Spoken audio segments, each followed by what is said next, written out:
3월 31일 월요일 새청년 이야기.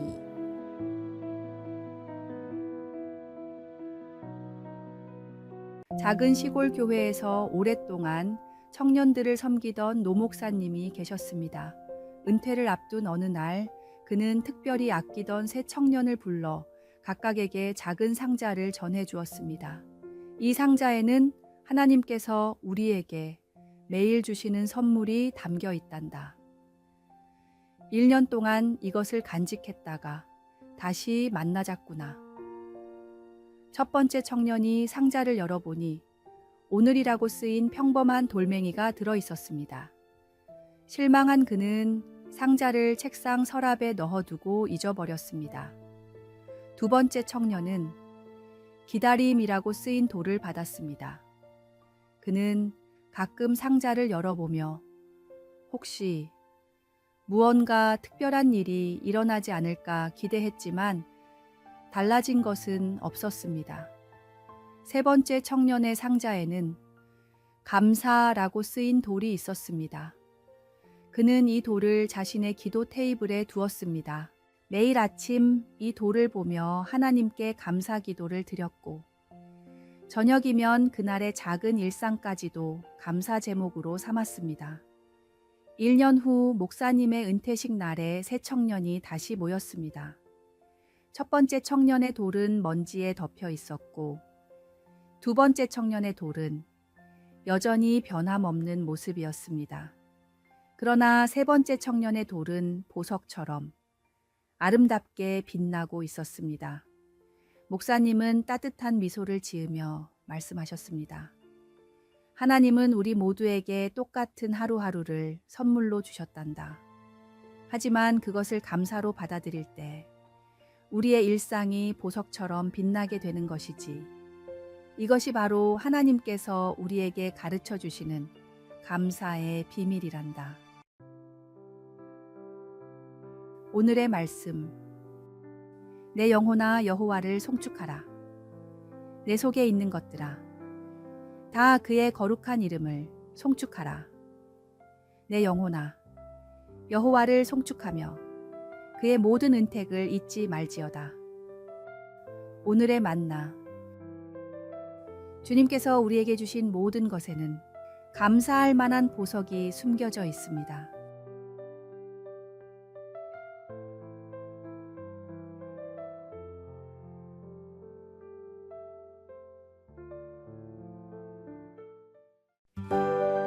(4월 1일) 화요일. 영원한 약속.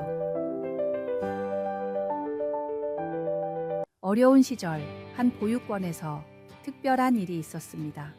원장 선생님은 아이들에게 오늘 만우절 깜짝 선물이 있어요 라고 말했습니다. 배고픔과 외로움에 지친 아이들은 간식이나 장난감을 기대하며 모였습니다. 원장 선생님은 조용히 성경책을 들고 나와 말했습니다. 여러분, 오늘은 만우절이라 많은 사람들이 거짓말로 장난을 치는 날이지만 저는 여러분에게 진실을 선물하려 합니다.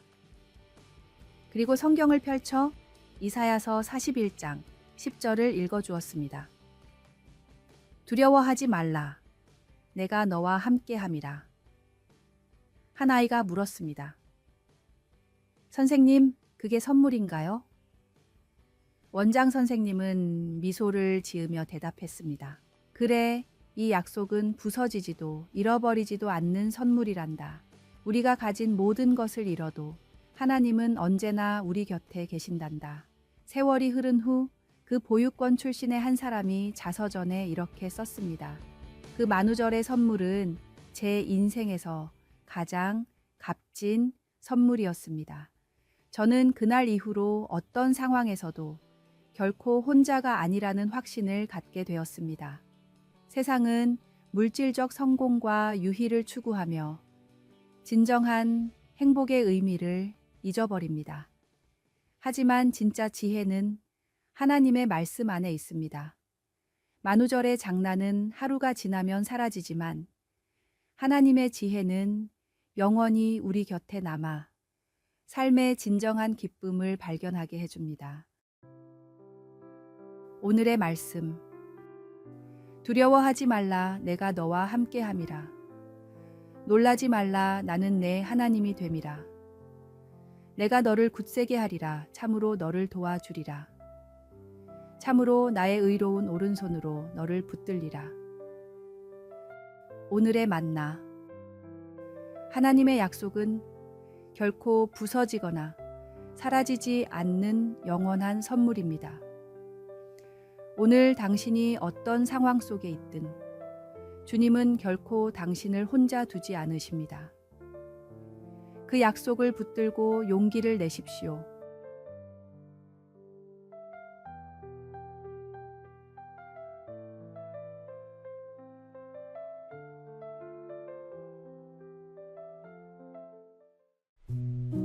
(4월 2일) 수요일. 인생의 아름다운 연주. 옛 시골 마을에 한 노년의 바이올린 제작자가 살고 있었습니다. 어느 날 젊은이가 찾아와 아름다운 음악을 만드는 비결을 물었습니다. 노장이는 미소 지으며 작업대를 가리켰습니다. 바이올린 제작과 신앙생활은 놀랍도록 닮았다네. 그는 날카로운 조각도를 들어 보이며 말했습니다. 무딘 연장으로는 좋은 악기를 만들 수 없지. 매일 나를 갈아야 하네. 우리의 영성도 말씀으로 나를 세우지 않으면 무뎌진단다. 이어서 그는 벽에 걸린 바이올린을 가리켰습니다. 이 악기들은 정기적으로 조율해야 한다네. 우리 영혼도 기도와 예배로 조율이 필요하지. 마지막으로 완성된 바이올린을 들어 보이며 말했습니다. 내가 아무리 정성 들여 만든 악기라도 연주자의 손길이 없으면 소리를 낼 수 없네. 우리 삶도 창조주께 맡길 때 비로소 아름다운 선율이 나오지. 자신의 명철을 의지하지 말고 범사에 하나님을 인정할 때 그분이 우리 길을 인도하신다네. 젊은이는 깊이 생각했습니다. 좋은 악기는 무엇이 중요한가요? 겉모양보다 내면의 공명이 중요하다네. 하나님도 사람의 외모가 아닌 중심을 보시니까.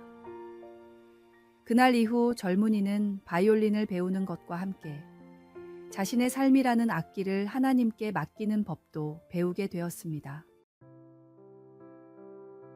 오늘의 말씀. 너는 마음을 다하여 여호와를 신뢰하고 내 명철을 의지하지 말라. 너는 범사의 그를 인정하라. 그리하면 내 길을 지도하시리라. 오늘의 만나. 당신의 삶은 하나님께서 정성껏 빚으신 고유한 악기입니다. 매일 말씀의 활로 마음의 현을 울리고 기도의 시간으로 영혼을 조율하십시오. 그리고 주님의 손길에 자신을 온전히 맡겨드릴 때 당신의 일상에서 천상의 아름다운 하모니가 흘러넘칠 것입니다.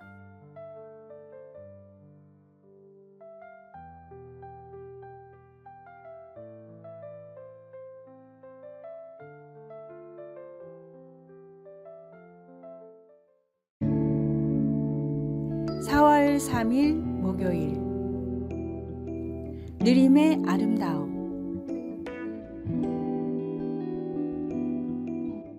어느 작은 시골 교회의 목사님이 주일학교 아이들에게 인내에 관한 교훈을 전하고 싶었습니다. 목사님은 작은 유리병 안에 달팽이 한 마리를 조심스럽게 들여와 아이들에게 보여주었습니다. 얘들아, 오늘은 하나님께서 창조하신 이 작은 달팽이를 통해 인내의 교훈을 배워보자. 목사님이 말했습니다. 아이들은 호기심 어린 눈으로 느릿느릿 움직이는 달팽이를 지켜보았습니다.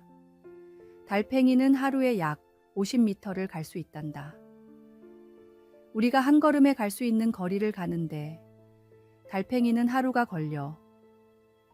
하지만 달팽이는 멈추지 않고 꾸준히 나아가지. 한 아이가 물었습니다. 목사님, 그렇게 느리면 어떻게 살아남을 수 있어요? 목사님은 미소 지으며 대답했습니다. 하나님은 달팽이에게 보호막인 단단한 껍질을 주셨단다. 또 달팽이는 자신이 가는 길에 특별한 점액질을 남겨 나중에 돌아올 길을 찾기도 하지. 목사님은 달팽이를 조심스럽게 나뭇잎 위에 올려놓았습니다. 야고보서에서 말씀하시듯 인내를 온전히 이루는 것이 중요하단다.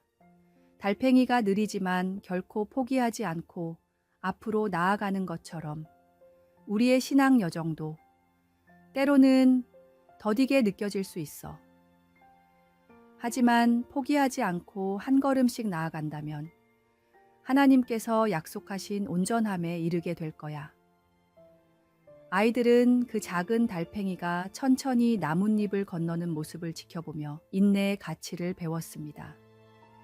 목사님은 마지막으로 이렇게 말했습니다. 달팽이의 느림이 결코 실패가 아니듯 우리 삶의 느린 시간들도 하나님의 섭리 안에 있음을 기억하렴. 빠르게 성공하는 것보다 올바른 길을 꾸준히 걷는 것이 더 중요하단다. 오늘의 말씀. 인내를 온전히 이루라. 이는 너희로 온전하고 구비하여 조금도 부족함이 없게 하려 함이라. 오늘의 만나. 당신의 걸음이 더디게 느껴질 때 그것은 실패가 아니라 하나님께서 당신을 깊이 다듬고 계시는 소중한 시간임을 기억하십시오. 인내의 과정에서 우리는 온전해지고 주님이 예비하신 목적지에 도달하게 됩니다.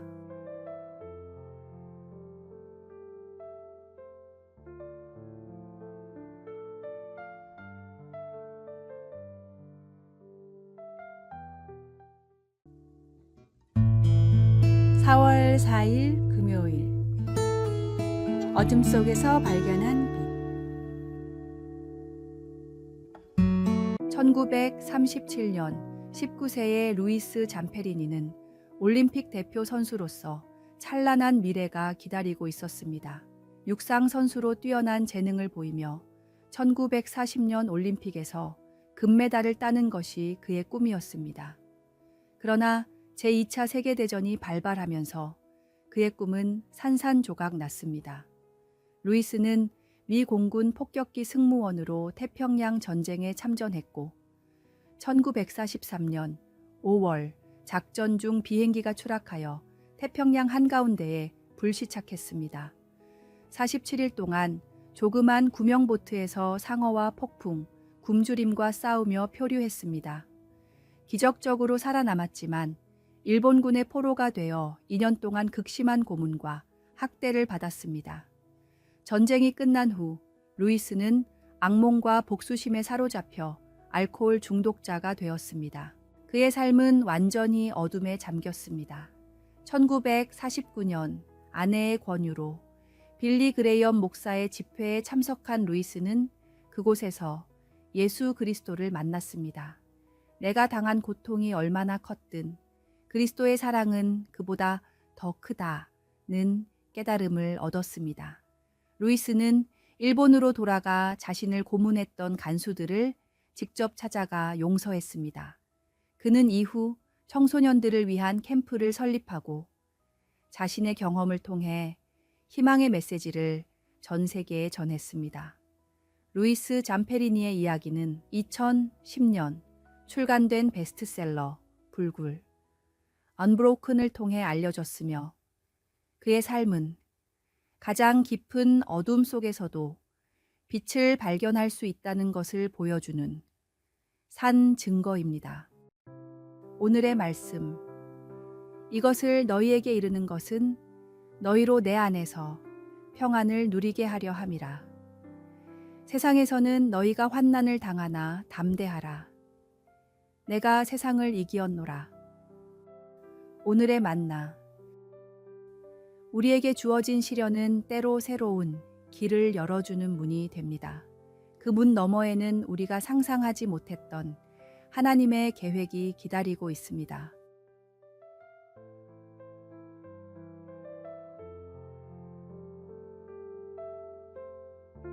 아래에 빨간색 글자 구독을 누르시어 더 많은 전도의 열매를 맺으시기를 기도합니다.